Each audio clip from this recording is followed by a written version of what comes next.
Good morning guys, ayan.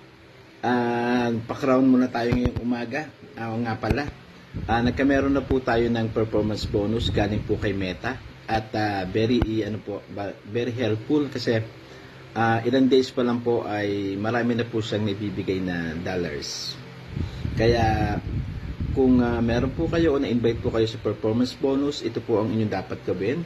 Mag-upload po kayo ng original picture. Tapos pwede rin po kayo mag-upload ng text.